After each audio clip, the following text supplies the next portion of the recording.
안녕하세요, 이영재입니다. 봄이 온다는 입춘도 지났고요. 눈이 녹아서 비가 된다는 우수까지 보냈습니다. 이제 정말 봄이 오는 소리가 조금씩 들리는 것 같은데 겨울의 막바지에서 지난 겨울의 소회, 봄을 맞는 느낌 이런 걸 한번 좀 얘기를 나눠봤으면 좋겠어요. 그래서 제가 서귀포에서 넘어왔잖아요. 근데 보면서 이제 오늘 저 차를 가지고 왔는데 한라산을 이렇게 보게 되더라고요. 이제 저 자연스럽게. 근데 보통 이제 한 3월, 4월까지는 제가 이제 기억으로는 꼭 이제 어디 과일 꼭다리에 설탕 찍어 놓듯이 이렇게 눈이 쌓여 있었는데 오늘은 딱 보니까 이제 굉장히 이 설탕이 다 털어버린 것처럼 야 계절이 오고 있구나 이런 생각 많이 들더라고요. 또 서귀포 쪽에 사시니까 봄을 더 빨리 느끼실 가장 것 빠르죠. 같아요. 네, 또. 은영 씨는 어떠세요? 이번 겨울 몹시 좀 어지럽고 추웠는데 이제 봄이 오면 좀 향긋한 소식들을 좀 전해드리고 싶어요. 우리 우영팟이 지난해 7월 여름에 시작을 했잖아요. 여름을 보내고 가을을 지나치고 겨울을 맞이하고 이제 봄을 기다리고 있잖아요. 그나마 다행이다. 중간에 중단되지 않고 이렇게 사계절을 다 맞이하게 되는 이 우영팟, 앞으로는 조금 더 따뜻하고 기분 좋은 이야기들 많이 전했으면 좋겠다. 이렇게 좀 생각했습니다. 진짜 1년이 지나서 매미 소리가 들릴 때 녹화를 하게 되면 느낌이 상당히 좀 남다를 것 같아요. 기대가 됩니다. 정말 좋은 소식을 많이 다뤘으면 좋겠고요. 오늘도 한 주간의 소식 화면으로 먼저 만나보시겠습니다. 왕왕 작작 허연한 강정모울이 혼디들 모다드렁 공동체 회복을 위한 움직거림이 쭉하게 이어지는 것 암수다. 모울 발전을 위한 사업도 확정되고 3.1절 특별 사면도 은혼허염된 허는디야. 이제 꽝꽝하게 울었던 광정모울에도 떳떳한 봄이 찾아올 건가 양. 제주 자활이 이르후제 10년 동안 허여사 할 일이 그려졌수다. 요망지고 대양진 자활을 맹글캔 헌 제주도의 목표대로 똑기 맞는 사업들이 구짝하게 추진되길 기대해 보쿠다 양. 도교육청이 초등학교 돌봄교실 특별 프로그램을 인영내 모음양 의시대교분한 눈꿀을 받암수다. 도교육청은 초담 취지대로 돌봄교실을 허염된 햄수다마는 개매양 중원건 곧지 아장 은혼 족족 해봐서 되는 거 아닌가 말씀. 자, 앞서 봄 얘기를 했는데 정말 가장 먼저 봄이 와야 할 곳이 이곳이 아닌가 싶습니다. 바로 강정마을 얘기인데요. 최근에 마을 발전 사업 계획이 최종 확정됐다고 하죠? 네, 지난해 9월 17일 1차 변경 계획안이 정부에 제출이 됐고 2월 1일 최종 확정이 됐습니다. 당초에는 37개 사업, 총 1조 700억 원 규모로 신청이 되었는데요. 그 사업 규모는 이제 2개 정도 늘어나서 39개의 사업으로 확정이 됐는데 예상 규모는 한 1,000억 원 정도 축소가 된 9,625억 원으로 확정이 되었습니다. 거의 1조예요. 네, 맞습니다. 그리고 또 사업 기간이 이제 2021년에 마무리가 될 예정이었는데 이제 4년이 좀 늘어났어요. 그래서 2025년에 마무리가 될 예정이고 총 39개 사업 중에 이미 9개 사업은 마무리가 됐습니다.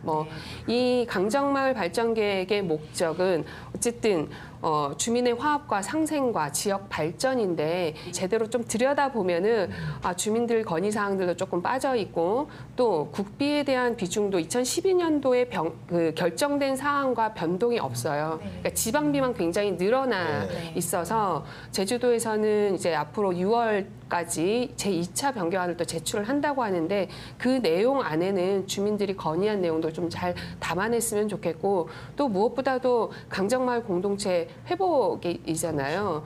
제주도의 의지도 중요하겠지만 정부가 이러한 관심과 그리고 실질적인 반영에 좀 더 적극성을 띄었으면 하는 바람입니다.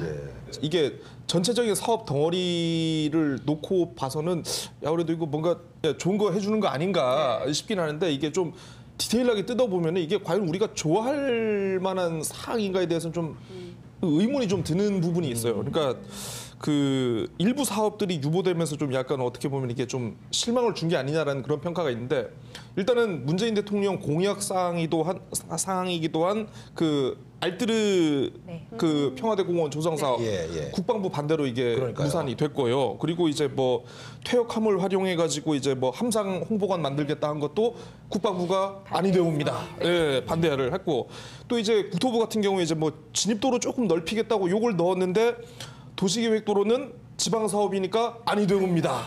예. 그리고 이제 뭐 농림수산식품부가 이제 주민들이 이제 감귤이나 화훼단지 이런 특성을 고려해 가지고 그 뭐 농업단지 조성 사업을 이거 건의를 했는데 이것도 아니되옵니다. 예. 그러니까 다 아니되옵니다예요. 그러니까 그래서 이게 좀 그 실질적으로 진짜 주민들이 필요하거나 제주도 입장에서 정말 좀 했으면 하는 사업들은 반영이 안 돼 버리고 알맹이가 좀 쏙 빠지는 좀 격이죠. 그런 것도 없지 않아 있고 무엇보다 사실 그 이런 사업도 사업이지만은 어떤 강정마을 특히 이제 반대 주민들을 중심으로 이제 계속 얘기하는 게 진상조사 사업이거든요. 맞습니다. 예, 이거에 대해서는 좀 이런 방구도 없다는 게 좀 약간 참 이렇게 그냥 예, 뭐 사업으로 투시려고 하는 거 이건 좀 아니지 않은가. 순서가 많이 바뀌었죠. 네. 지난 국제 관함식 그 행사 중에 대통령께서 오셔서 이제 강정마을 주민과 제주도민에게 사과를 했습니다. 맞아요. 그리고 구상권 철회가 있었고 지금 뭐 3.1절 특사도 이야기되고 있고 공동체 회복 사업 지역 발전 계획이 발표가 됐죠. 이렇게 차근차근 진행이 되고는 있지만 가장 중요한 가장 먼저 선행이 됐었어야 할 진상조사와 책임자 처벌에 대해서는 빠져 있기 때문에 사실 이 부분이 가장 아쉽습니다. 지금 뭐 2017년에 주간지에서 그 마을 분들을 그 대상으로 찬반 마을분들 다 포함해서 설문조사와 심층 면접 조사를 동시에 좀 진행을 한 결과가 있어요. 여기에서 모든 주민분들이 가장 원했었던 건 진상조사는 꼭 했으면 좋겠다. 우리 마을이 왜 깨졌는지 알고 싶다였어요. 그리고 마을 소득 뭐 이런 사업이나 이런 것들은 우선순위가 높지 않았었단 말입니다. 근데 그렇게 좀 시간이 흐르고 이렇게 마치 진상조사가 없어도 모든 것들이 덮어지는 이러한 일련의 과정에서 이번에 공동체 회복 사업 그 사업 발표되기 직전에 강정마을의 향약이 바뀌었어요. 그러니까 마을 분들의 마을에 10년 이상 거주하지 않은 자에 대해서는 마을인으로 인정을 할 수가 없는 강정마을회의 회원으로 인정을 할 수가 없도록 그렇게 향약이 좀 바뀌었는데 공동체 회복 사업의 혜택을 10년 미만에 거주한 자에게 이걸 나눌 수가 없다라는 그러한 명분이었어요.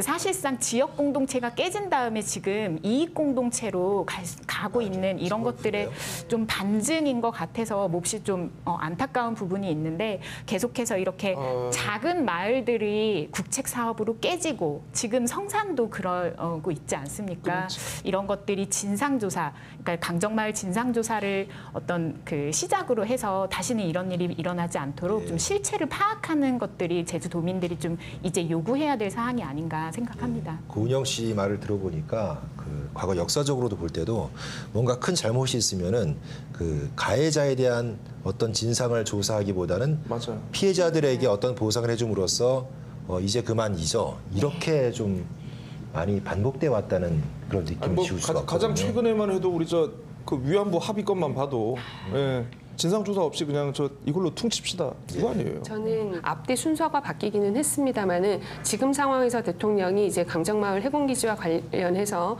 이제 국가가 일방적으로 추진한 부분들 그리고 공동체가 이제 무너진 부분들에 대해서 저는 어느 정도 사과는 이루어졌다라고 봐요. 근데 그 안에 이제 내용을 어떻게 다시 한번 어떤 사과, 어떤 내용이 잘못됐는지에 대한 부분들은 앞으로 남겨져 있는데 조금 우려되는 것은 이 진상조사 한다고 또 그 과거의 어떠한 과정들을 또 끄집어내다 보면 혹시나 더 상처가 깊어지지 않을까 또 어떠한 그 갈등들이 드러나지 않을까라는 생각도 좀 들기는 해요. 하지만 아픈데 도려내야 새살 돋듯이 그런 부분들은 좀 명확히 필요해 보여요. 그렇습니다.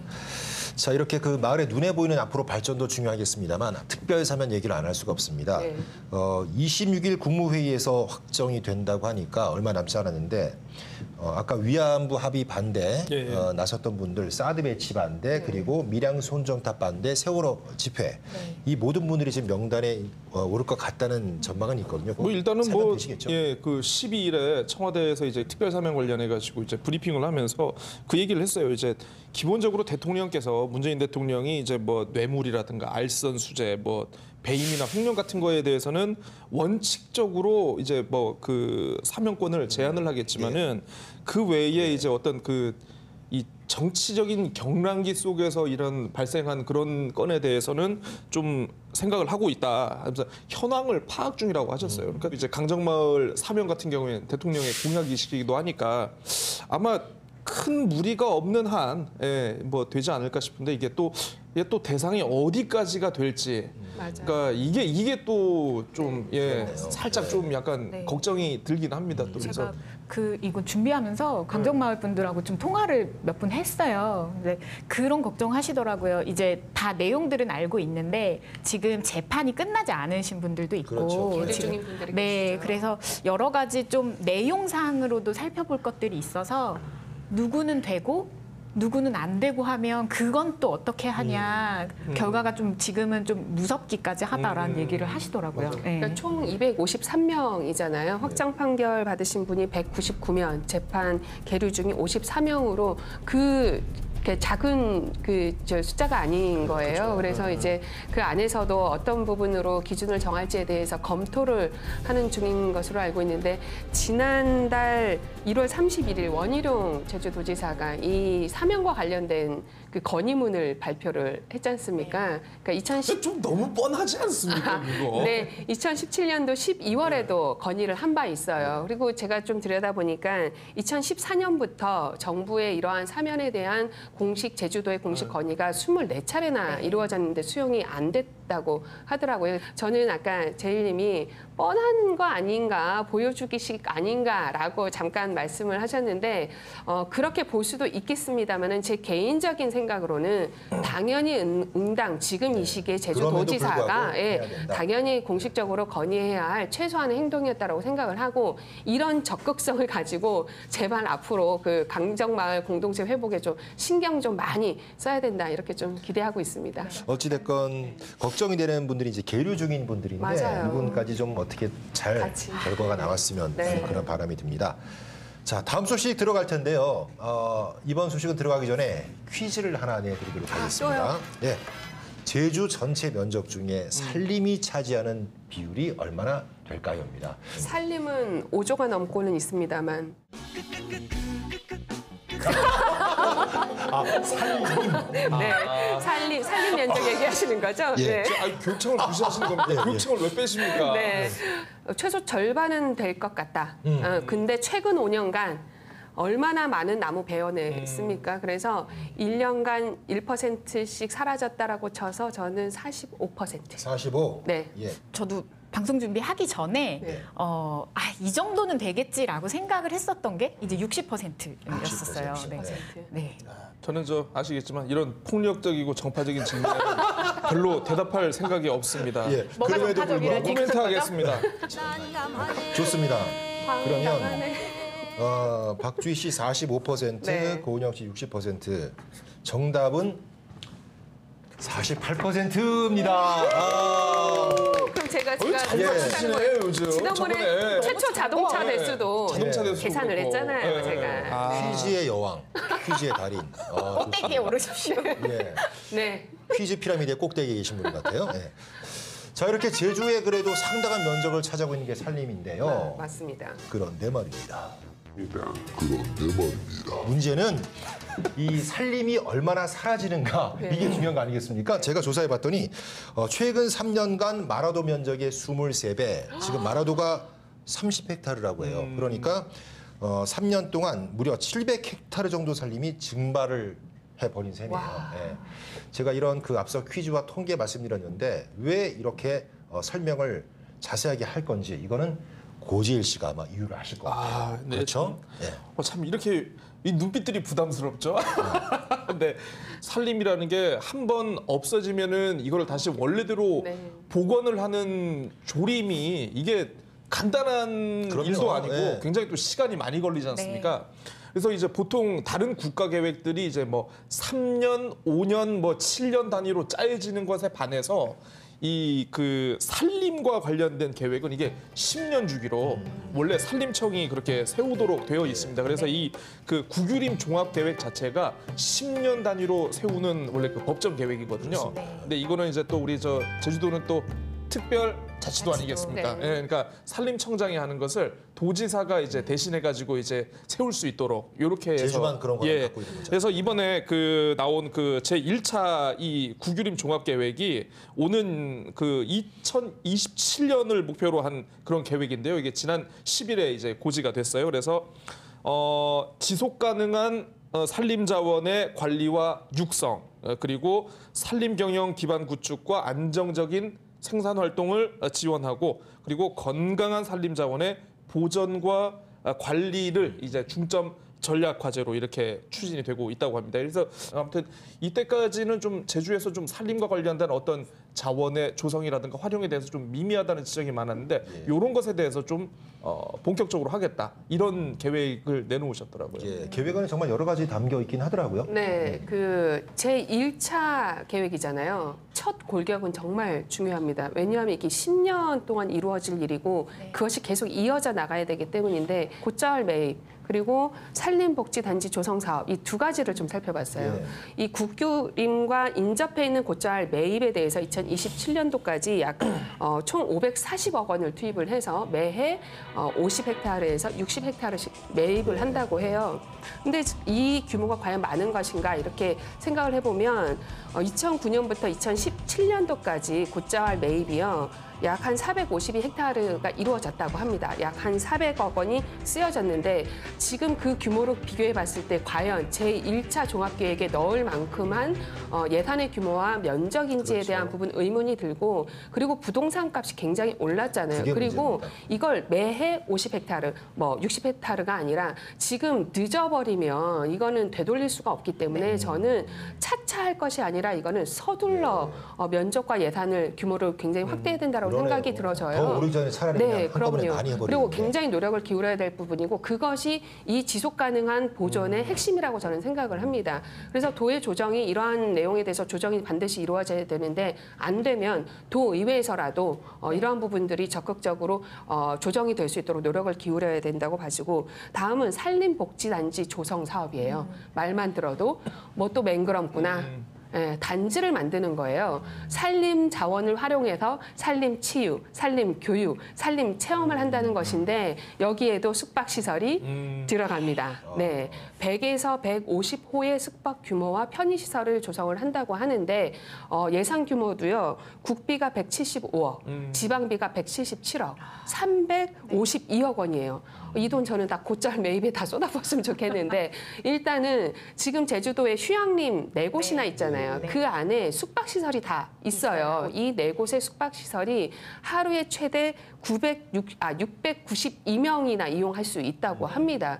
그래서 지금 있는 산림 자원 어떠하면 활용할 건고가 아니라 어떻게 하면 잘 보존해서 미래 세대에 잘 이제 전해줄 것인가에 대해서 이 종합계획은 집중을 해야 된다고 봐져요. 네. 그래서 이번에 이제 법정 계획이 처음으로 나온 거잖아요. 네. 그래서 다른 지자체는 어떻게 하고 있나 좀 살펴봤어요. 근데 산림청 소속의 국유림 관리소가 전국에 25개가 있더라고요. 이 25개에서는 사실 이미 1차 종합계획이 실행이 된 상태예요. 그래서 지금 시즌이 그런 1차 계획에 대해서 어떻게 실행이 됐고 무엇이 미흡했는지 평가를 한 뒤에 2차 종합계획을 지금 발표를 하고 있는 상황이에요. 근데 말씀하셨듯이 권한 이양이나 이런 것들과 맞물려서 제주만 지금 1차 종합계획이 발표가 된 건데 그러다 보니까 지금 제주에서 기존에 발표가 됐었던 도로관리계획 이나 어떤 도시 계획 이런 부분들과 어떤 관광 개발 계획 이런 것들보다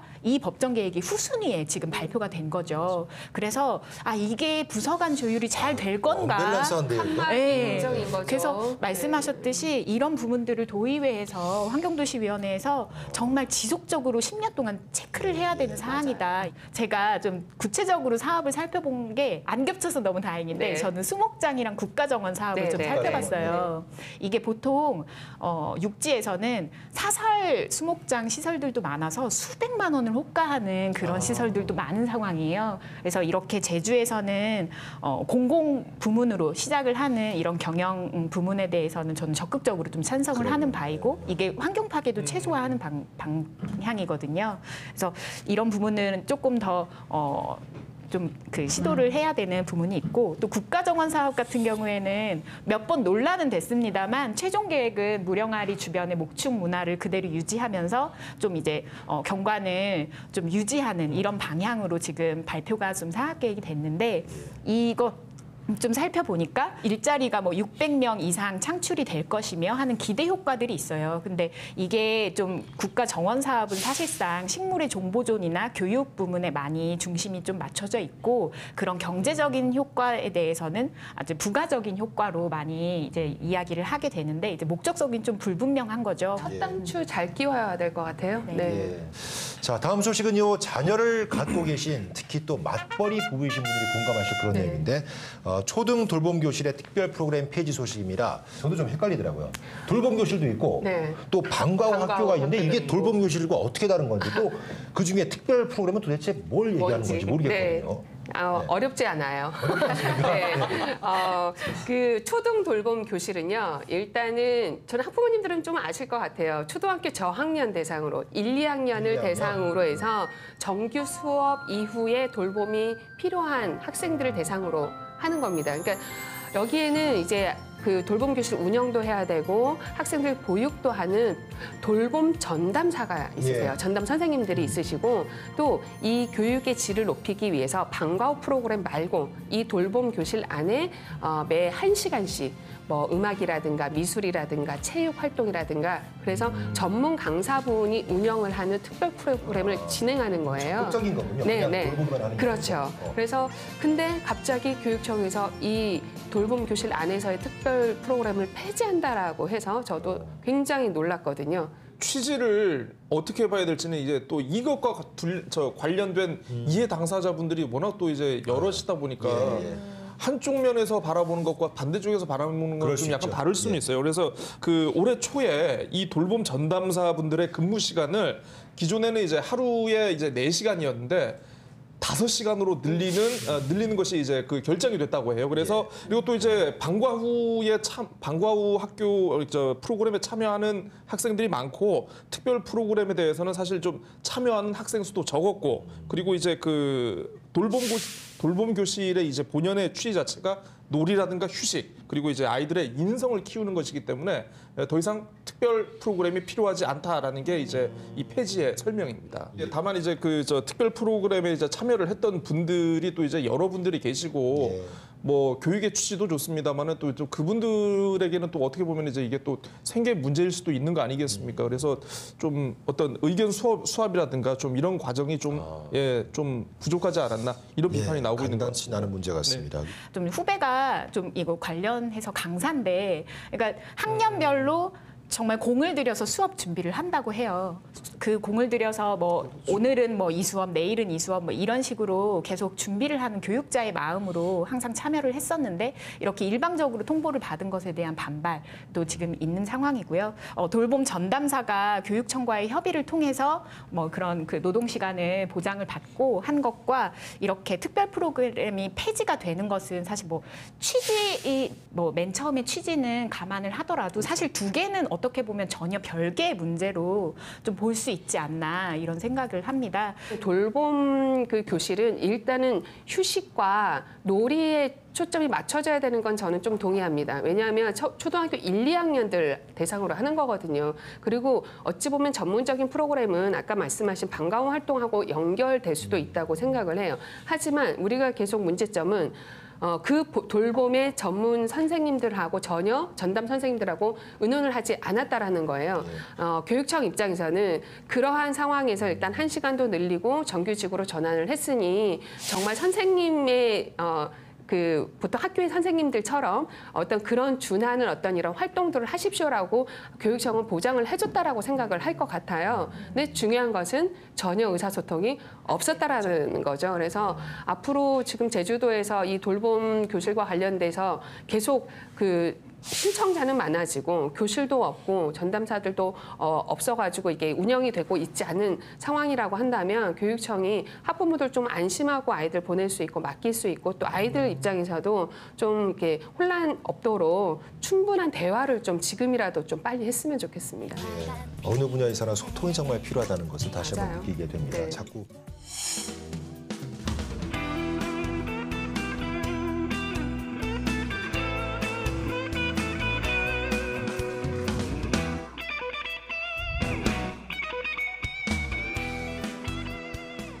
자, 오늘의 주제는 학생 인권 조례입니다. 나중에 얘기가 나오겠지만 경남 지역에서는 이 문제 때문에 지금 첨예하게 대립하고 있는 상황이라고 하는데 저희는 그렇게까지 가지 않으려는 목적에서라도 미리 좀 자세하게 살펴볼 필요가 있을 것 같습니다. 자, 학생 인권 조례에서 학생 인권. 저희는 그 학창 시절에 학생 인권이라는 단어는 뭐 한 번도 들어보지 못할 정도로 좀 생소했던 것 같아요. 학창 시절 떠올리시면 어떠세요? 이런 인권 관련해서. 저는 그때는 몰랐겠죠. 네, 근데 지금 생각해 보니 이게 좀 부당했다라고 하는 한 사건은 뭐냐면 너무 많잖아요. 한 사건이 없어요. 네, 대표적으로 말씀을 드리면 정교생이 해당하는 일이었기 때문에 그러니까 정교생이 토요일이면 그 떼약볕 아래 그 잔디밭 둘레 빙 둘러서 잡초를 뽑았었어요. 네, 잡초를 뽑았는데 운동장이 네네. 그러니까 또 그럴 네, 수 있구나. 물론 우리가 사용하는 것이니까 우리가 청소도 하고 뭐 잡초도 뽑을 수 있습니다만은 제가 졸업할 때까지 그 푸르른 잔디밭을 밟아본 기억이 몇 번 없습니다. 네. 왜 뽑았어? 그럴 거면. 여자 고등학교였고 뭐 축구부가 있는 것도 아니고 네. 보통 운동할 때도 줄넘기나 달리기 하고 피구도 다른 데서 했어요. 그 위에서 하지 않고 그래서 거기는 누가 밟나 생각을 해봤더니 주말에 네. 일요일날 가끔 학교 가서 공부할 때 있잖아요. 가보면 거기서 조기 축구하고 계신 분들 가끔 보고 또 그 선생님 스승이 날 때 체육 대회 할 때 쓰는 거 본 적이 있고 주말에 잠깐 아무도 보는 사람 없겠지 하고 가로질렀다가 저쪽에서 선생님이 야 하면 후다닥 달려나갔던 적이 멋지십니까? 있어요. 그러니까 심어놓고 하고 조기 축구 아저씨들은 또 거기서 할 수 있고 참. 은영 씨는 조금 저희보다는 그래도 덜 먼 과거겠습니다만. 근데 저는 복장이 생각나요. 제가 추위를 많이 타서 치마 교복을 정말 싫어했거든요. 그래서 치마를 입지 않겠다. 근데 이거 방법이 없잖아요. 벌점을 맞게 되니까. 그래서 RCY라는 단체 네, 동아리, 봉사활동 동아리에 제가 등록을 해서 RCY복을 학내에서 좀 입고 다녔었던. 그건 바지였죠. 네, 바지여서. 그거는 용인이 됐어요, 그러면? 네, 그래서 행사가 없어도 단복을 입고 다녔던 기억이. 네, 물론 봉사활동 열심히 했습니다. 네. 네. 그 정도로 좀 복장에 대한 기억이 좀 먼저 나네요. 고지일 씨는 좀 이게 할 얘기가 많을 것 같은 느낌이 들어요. 네. 타로 많이 받으셨죠? 정말 참 학교 생활들을 편하게 하시네요. 남학생들은 아무래도 좀 다르죠. 잡초에 이런 거는 잡초 뽑는 거 정도면 참 이거는 정말 피스, 평화다. 네. 평화 그 자체. 예. 교복을 가지고 투정을 해본 적이 없습니다. 저희는. 네. 저희는 옛날에 이제 중학교 때 그 사회 선생님이셨는데 저희 담임이셨는데 그 암기를 되게 많이 시키셨어요. 암기를 많이 시키셔가지고 이 분이 원하는 그 지정한 그 점수를 넘지 못하면 속옷만 입은 상태로 학교 운동장을 돌게 하고. 네. 중교생이 보는데. 그렇죠. 심지어 여자 선생님도 보죠. 네. 그러니까 세상에. 또 제가 또 이제 그 학교를 다니면서 좀 약간 인권 침해의 사례로 많이 느꼈던 게 제주 같은 경우에는 또 이제 좀 뭐 어떤 축구 대회라든가 뭐 기타 여러 가지 이유로 선배 교육이라는 게 있어요. 그러니까 이제 점심 시간에 2학년 또는 3학년 학생회 간부들을 중심으로 1학년 교실에 딱딱 들어가요. 그래서 뭐 하느냐면 응원가를 가르쳐 준대요. 학교 생활에 대한 어떤 기본 예절을 가르쳐 준대요. 그런다면서 그 과정에서 어떤 폭언과 폭압, 심지어는 이렇게 폭력까지. 예. 그러고 있을 때 선생님들은 뭐 하셨어요? 선생님들이 그걸 방조를 했죠. 모른 척했죠. 개입을 안 하는 거죠. 예, 기강을 그러니까 잡는 것을 학교에 예. 전통상 이게 필요하다고 필요악이라고 생각을 해가지고 터치를 안 하신 거죠. 예. 네. 어찌 보면 이게 먼 얘기가 아니라 가장 근래의 이야기였을 수도 있었기 때문에 지금 인권, 특히 학생 인권에 대한 이야기들이 많이 나오고 있는 거죠. 그러니까요. 네. 지금 많이 나아졌다고 하지만 곳곳에서 우리가 모르는 것들이 벌어지고 있을 텐데 말이죠. 학생 인권조례 이미 제정돼 있는 곳이 4군데더라고요. 네. 경기, 광주, 서울, 전북. 2010년 경기도에서 처음 제정됐고 1년이 지나서 계속 이제 한 군데씩 만들어졌습니다. 그 4곳이 이미 제정이 됐잖아요. 이 4곳의 목적이 조금씩 다릅니다. 그렇더라고요. 근데 제가 잠깐 읽어보면요.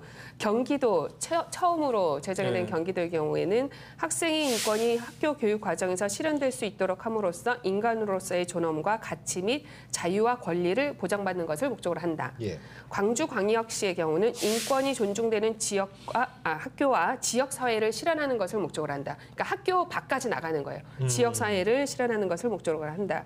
서울특별시는 모든 학생의 인간으로서의 존엄과 가치를 실현하며 자유롭고 행복한 삶을 이루어 나갈 수 있도록 한다. 여기엔 또 행복한 삶이 들어갑니다. 전라북도는요. 학생의 인권이 학교 교육 과정과 학교 생활에서 실현될 수 있도록 함을 목적으로 한다. 조금 단순해졌죠. 그러니까 결국에는 인간이 마땅히 누려야 할 인권을 존중받고 보장받는 것은 당연한 것인데 학교 생활에서도 당연한 것이다라는 거죠. 아까 우리가 몇 가지 사례들을 들었습니다만 과거에 너무 강압적인 분위기라든가 너무 엄격한 학교의 학치 그리고 일상적으로 이루어졌던 인권 침해 등 이런 것을 바로잡아 나가는 이게 바로 학생 인권 조례라고 생각을 하면 될 것 같고요. 궁금한 것이 제주는 지금 그렇다면 어느 단계에 와 있는 겁니까? 예전에 추진을 한다 막 이런 얘기가 있었거든요. 2017년도 말에 좀 결성이 돼서 처음에는 5명 안쪽으로 좀 시작을 했다가 왜냐면 이렇게 모여서 뭐 차 마시고 놀다가 이건 좀 아니지 않아? 라고 한 게 시발점이었대요. 그렇게 해서 몇 명이서 모여서 인터넷에 이 내용을 공유를 하기 시작한 거예요. 인권조례 같은 거 필요하지 않겠어? 그래서 순식간에 모여든 친구들이 20명. 20여 명이 청소년들이 좀 모여서 고등학생 중심이었다고 해요. 대단하네요. 그렇게 초반에 좀 활동을 하면서 맨 처음에 시작했던 게 설문조사였습니다. 주변의 학생들에게 네, 학생들에게 이거 꽤 많이 좀 받아서 인권 침해 사례를 구체적으로 좀 듣는 작업과 그래서 꼭 담겼어야 하는 내용에 대해서 설문조사를 좀 진행을 했고 그 이후에는 정책 박람회에 참여한다든지 퀴어 문화 축제에 참여한다든지 하면서 그 인권의 사례들을 계속 알리는 이런 좀 작업들을 했었고 거리 홍보전 이런 것도 하면서 조례의 필요성에 대해서 공감대를 넓히는 작업들을 꾸준히 해왔어요. 그래서 지금은 3기 청소년들이 좀 진행을 하고 있고 여기서 좀 살펴볼 만한 것이 처음에 조례를 직접 만들겠다. 직접 이제 맨 끝까지 책임을 지겠다라는 생각으로 시작을 했지만 조례를 발의하는 과정이 좀 3개가 있지 않습니까? 네. 행정부처에서 발의를 하는 방법, 의원 발의, 주민 발의. 네, 주민 발의가 선거법상 선거권이 있는 사람들만 가능하기 때문에 청소년들은 거기서 막힌 거예요. 네, 직접 부모님의 힘을 빌릴 수밖에 없고 그래서 고민을 하다가 의원 발의를 통해서 조례를 좀 만들어 보자라고 해서 정의당 고은실 의원님과 지금 접촉을 하고 있는 상황이라고 해요. 네. 그래서 다른 지역은 그런 한계 때문에 주민들이 직접 이제 서명을 해서 주민 발의한 사례들이 있잖아요. 근데 정말 기특한 것 같아요. 학생들이 스스로 우리들의 문제점을 공부하기도 바쁘고 요즘 얼마나 여러 활동하느라고 바쁜데 그런 일보다 이것이 더 우선이라고 생각을 하면서 제주가 유일한 거잖아요. 뛴다는 것이 굉장히 기특하고 그렇게 예쁠 수가 없네요. 네. 우리 학생들 어떤 이야기 하는지 직접 들어본 다음에 얘기를 나눠보도록 하겠습니다. 같이 보시죠. 안녕하세요. 반갑습니다. 오랜만에 봐요. 네. 반갑습니다. 네, 계속 봐. 2.5분요. 그 점호를 만드셔야 돼요. 제주 학생 인권 조례 TF팀이라고 계속 페이스북이나 SNS에서도 뜨겁게 좀 활동을 하고 있는데 좀 소개를 부탁드려도 될까요? 네, 우선 우리 TF팀은 재작년 11월 달에 대여섯 명이 되는 인원으로 구성이 되었고요. 만들게 된 계기는 백호기에 대해서 약간 강제성이란 게 존재하다 보니까 네. 부당한 대우를 받게 되었고 이 사건으로 서로 토론을 하다가 이걸 TF팀을 만들어보자 해가지고 소규모 인원으로 처음 시작하게 되었는데요. 그 이후 2기, 3기를 거치면서 40~50명 정도 되는 사람들이 거쳐갔고 토크 콘서트 2회를 성공적으로 개최하면서 지금까지 왔습니다. 그 이후에 설문조사도 실제 진행을 한 걸로 알고 있어요. 그래서 뭐 다른 학생들한테 들었거나 설문조사를 통해서 좀 접수된 학교 인권 침해 사례가 좀 있나요? 그 여학생이 커피를 타야 더 맛있다 그런 얘기를 한 선생님도 있었고 막 여학생한테 막 싱싱하다 이런 말을 한 선생님도 있었습니다.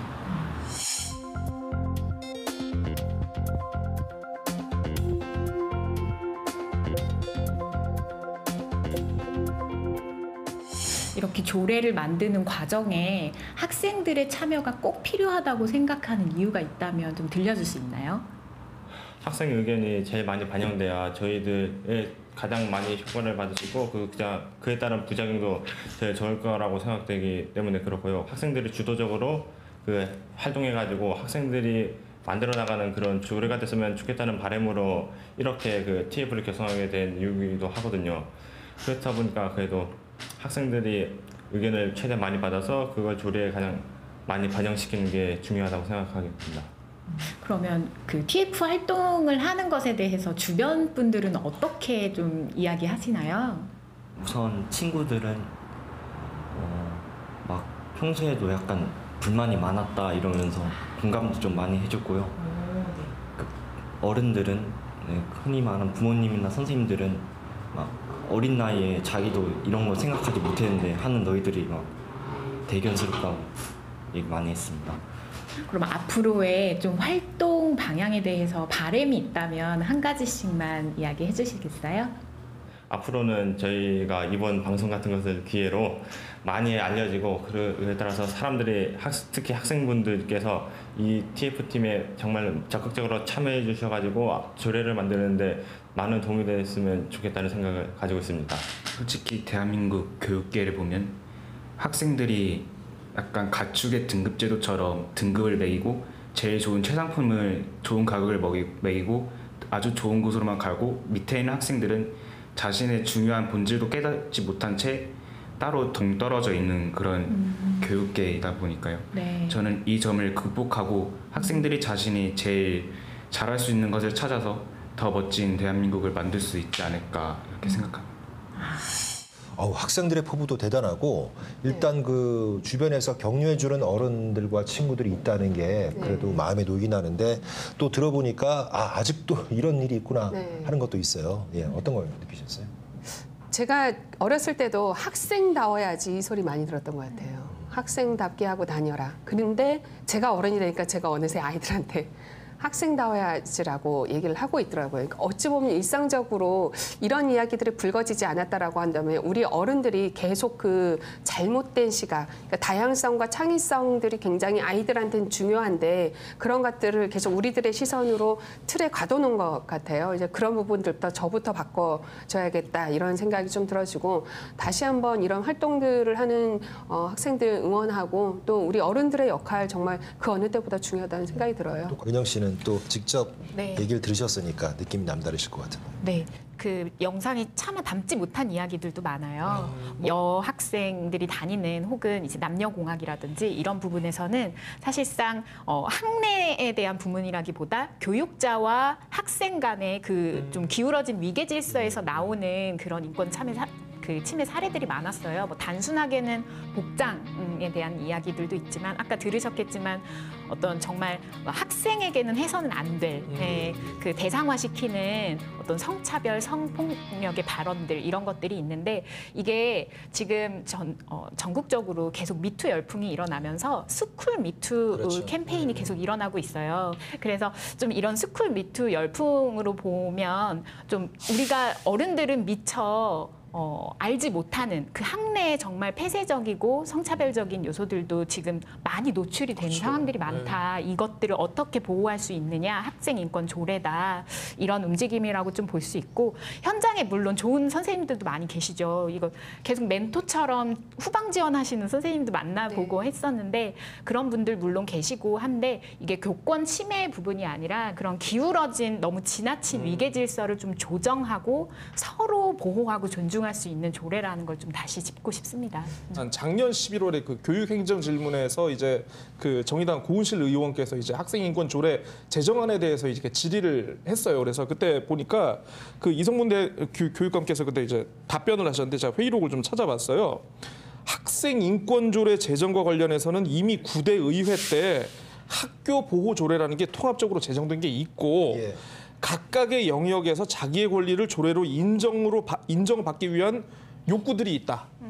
그러면서 학생인권 조례와 관련해서는 좀 더 검토를 하면서 보겠다라는 좀 약간 유보적인, 좀 약간 방관적인 그런 입장을 하셨어요. 그런데 이성문 교육감께서 실제로 근데 교육의원 시절에는 본인이 직접 학생인권 조례를 제정하겠다고 그렇죠. 약속을 네, 꼭 하셨거든요. 그랬다면서요. 네, 그래서 옛날에 간담회 열면서 저 옛날 기사에서 자료를 찾았는데요.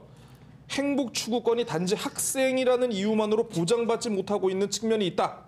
어른들과 동등한 인격체로서 권리를 보호할 수 있도록 다양한 관점에서 논의가 필요하다. 학생 인권 조례는 민주적이고 평화적인 틀 안에서 학교 폭력을 야기하고 학생들이 인간관계를 평화 민주적으로 바꾸고 타인에 대한 배려를 하는 과정에서 인권의 소중함을 일깨워 줄 수 있을 것이다라고 하면서 조례 제정을 약속을 하셨는데 이게 왜 안 되고 있을까요? 학생 인권이라는 게 그 학생들의 인권 높여주는데 무엇이 문제냐 이렇게 생각하면 되게 간단한 것 같은데 사회적으로 미치는 영향도 크다고 믿기 때문일까요? 그래서 앞서 말씀드린 경남 지역 사례가 참고가 될 듯합니다. 그렇죠. 지금까지도 대립이 심한 상황인데 고지열 씨가 좀 어떻게 그러니까 전개된 건지. 그 경남 지역은 지금 이게 최근에 지난 지방선거 때 이제 교육감이 바뀌셨거든요. 그래서 그 이후에 지금 추진되는 상황이라고 보니까 이제 이게 좀 많이 부각이 되고 있어요. 그런데 원래는 2012년에 그 경남 지역 같은 경우에는 이제 뭐 시민단체하고 이제 학부모분들이 좀 이렇게 모여가지고 주민 발의 형식으로 요 학생 인권 조례를 좀 추진하려고 했는데 당시 이제 교육감과 이제 그 도의회 구성 자체가 좀 약간 좀 이 보수적인 정치색을 띈 분들이다 보니까 이게 결국 이제 뭐 상정도 안 되고 했는데 이게 어쨌든 교육감이 바뀌고 지금 추진을 하려고 하는 것이죠. 그래서 이 반대하시는 분들 논리가 이거예요. 반대하는 분들이 이게 조례안이 너무 학생들 인권만 강조하고 있지 않느냐. 교육 현장의 어떤 그 특수성을 감안하지 않았다. 그래서 뭐 조례 항목, 그러니까 조례 한 가운데 뭐 어떤 성 정체성이라든가 뭐 성적 지향이라든가 뭐 종교나 이제 뭐 출신 국가 요런 거를 이유로 뭐 차별받지 않는다는 그런 대목이 있거든요. 제주도 지금 아직 우리가 본격적인 논의가 시작되지는 않았습니다만은 우리도 언젠가는 이거를 이제 가야 될 과정이라고 생각을 한다면은 요런 목소리가 나오진 않을까 싶어요. 네. 저는 우리 인권 얘기하면 결국엔 민주화와 저는 직결되어 있다고 생각을 해요. 그러니까 어느 지역의 한 학교는 교가, 교복은 물론이고 교칙도 전 학생이 의견을 내서 결정을 짓거든요. 결국 중요한 건 학교 안에서 무엇인가 정해지는 사안에 대해서 학생들이 어떻게 참여를 하고 결정을 하는 것이냐. 그 과정이 결국엔 학교 민주화일 것인데 그것이 인권 보장과 존중에 직결이 된다고 생각을 합니다. 이렇게 자란 학생들이 성인이 돼서 사회로 나오면 그 사회는 더 성숙해지고 건강해지겠죠. 그러니까 교권에 대립되는 부분으로 바라볼 것이 아니라 함께 민주화를 이루어내는 이 과정 속에 우리가 무엇을 중요시할 것인가에 대한 부분인 것이고 시대는 많이 변하고 있지 않습니까? 그러면 존중받아야 되고 보장되어야 하고 그리고 권리가 보장되어야 되는 이런 것들은 기본적인 요소들인 것 같아요. 그러니까 어느 한 방향으로 특정적으로 치우치지 않는 비독재성 다양성, 그리고 누구나 참여할 수 있는 이런 평등성, 이런 것들에 대해서 이거는 학생들만의 것이 아니라 선생님들의 권리이기도 한 거잖아요. 그래서 같이 함께 이 조례에 묻어난다라고 한다면 저는 이것이 결코 나쁜 방향으로만 볼 것이 아니라 먼 미래에 우리 모두의 사회를 위해서 반드시 필요하다라고 또 그렇게 생각을 합니다. 예. 네. 조례로서만 존재하는 것보다는 당연히 그렇죠. 그 제도적인 뒷받침이 돼야 이게 효력을 발휘할 텐데 어떻게 좋은 아이디어들도 있으신가요? 어떤 제도가 있어야 된다? 저는 일단 이 학생 인권 조례가 학교 안에서만 이루어지는 것이 아니라 지역사회 발전과 연결되어 있다라는 부분들이 조례 안에 반드시 담아졌으면 좋겠어요. 광주광역시가 그렇게 목적에 되어 있거든요. 그렇게 하기 위해서는 어떤 센터 인권 옹호 이런 것들도 물론 중요합니다만 제가 생각할 때는 모니터링 기구를 하나 마련을 꼭 했으면 좋겠어요. 그래서 각 분야의 전문가들을 모셔서 이 모니터링 기구가 상시적으로 돌아가면서 그 학교의 어떤 이런 인권과 관련된 조례의 어떤 그 기준과 방침, 시행 계획에 따라서 잘 하고 있는지에 대해서 계속 보고, 또 하나는 이것을 근거로 해서 1년에 학생 인권 축제를 좀 열어서 잘 되지 않는 부분들은 좀 약간 고치게도 하고, 잘 되는 사례들은 정말 축제처럼 주변에 알려내고, 아까 제가 얘기했던 자치 활동하는 권리들을 좀 담았으면 좋겠다라고 했는데, 그런 활동들에 대한 발표도 하고, 또 학생들만을 위한 축제가 아니라 당연히 선생님들과 함께 어우러지는 이런 축제가 결국에 지역사회 건강하게 가는 길에도 연결될 수 있지 않을까. 저는 이 두 가지를 조금 좋네요. 뒷받침하면 좋겠다라는 생각이 들어집니다. 이제 앞으로 조례 만들어지면 이거는 절대 안 돼. 이렇게만 가르치지 말고 맞습니다. 즐거운 미래를 위한 과정이다. 네. 저 축제도 만들어주고 네. 하는 게 참 바람직할 것 같아요. 예. 조례가 만들어지면 조례에 근거해서 학칙이 바뀌어야 하고 예. 그 학칙에 근거해서 인권이 보장이 되어야 하는 거잖아요. 네, 그럼 교육청과 협의를 통해서 전수조사를 하고 그 이후에 학부모, 교원, 그러니까 교육자 그리고 학생들이 동시에 참여하는 각 학교 내에서의 학칙 개정 협의체가 또 별도로 필요하다고 생각이 듭니다. 그래서 거기에서 계속해서 좀 시간이 오래 걸리더라도 수기 민주주의형으로 가더라도 모두가 참여해서 학칙을 바꿔 나갈 수 있는 이런 것들이 좀 필요하고, 그렇게 해야 또 지키는 것도 잘 되거든요. 네, 아까 모니터링을 말씀을 하셨는데 이게 한 번 만들어진다고 그리고 한 번 학칙이 개정된다고 해서 그걸로 이제 이 사업이 끝난다 이렇게 볼 수가 없거든요. 10년, 20년 계속해서 그 시대에 맞는 공기를 조성을 해야 되기 때문에 계속해서 좀 그런 것들은 교육청 내에 전담 기구가 좀 필요하다는 생각입니다. 예, 알겠습니다. 저는 이제 제도 말고 제도는 이제 그 정도면 두 번 말씀하신 것 정도면 충분할 것 같고요. 그러니까 저는 이제 그 생각을 해요. 예를 들어서 내가 굉장히 어려운 조건에서 뭔가를 해야 되는데 내가 그걸 해야 되는 상황이라면 나는 이거에 대해서 불만을 갖지 않고 할 수 있을까라고 많이 좀 떠올려 보게 되는데, 학생 인권 조례라는 거는 교권을 억압하기 위해서 만들었다기보다는 취지 자체가 약한 아이들을 보호하기 위한 그런 거지 않습니까? 그래서 어차피 이제 그 학생들, 아이들, 우리 아이들을 지키고 보호하는 어떻게 보면 가장 대표적이고 가장 많은 책임을 지신 분들로서 좀 그거에 대해서 좀 생각을 좀 발상의 전환을 하는 게 좀 필요하지 않을까 싶긴 합니다. 뭐 이순신 장군도 배 12척밖에 없으니까 나 못 싸우겠다 이러지는 않았잖아요. 예. 예. 선생님이기도 하지만 학부모이기도 그렇죠. 하잖아요. 예. 아이들, 학생들의 인권이 아까 제가 앞서 강조한 부모님들의 인권이다라는 생각으로 선생님들이 접근을 하시면 좀 쉽게 풀리지 않을까라는 생각이 듭니다. 예. 그렇습니다. 자, 오늘 학생 인권 조례 얘기를 해봤습니다. 이제 곧 각급 학교에 개학 그리고 입학이 이어질 텐데 말이죠. 우리 소중한 아이들이자 제주의 미래 아니겠습니까? 힘찬 출발하라고 우리 학생들에게 박수를 좀 보내드릴까요? 힘내시고 학생들. 자, 오늘 세 분 좋은 말씀 잘 들었고요. 우영팟 여기서 인사드리겠습니다. 감사합니다. 안녕히 계십시오. 우영. 근심 걱정 하나 없이 너무 행복하게만 자랐네. 그렇게 자라왔던 꼬마가 학교란 공간에 들어가 경쟁이란 서바이벌을 배워 과정보다도 결과야. 주장은 내세우면 잔소리 아직 어려서 몰라. 시키는 대로 하래 어른이란 단어 앞에 내 인권은 사라져버렸네.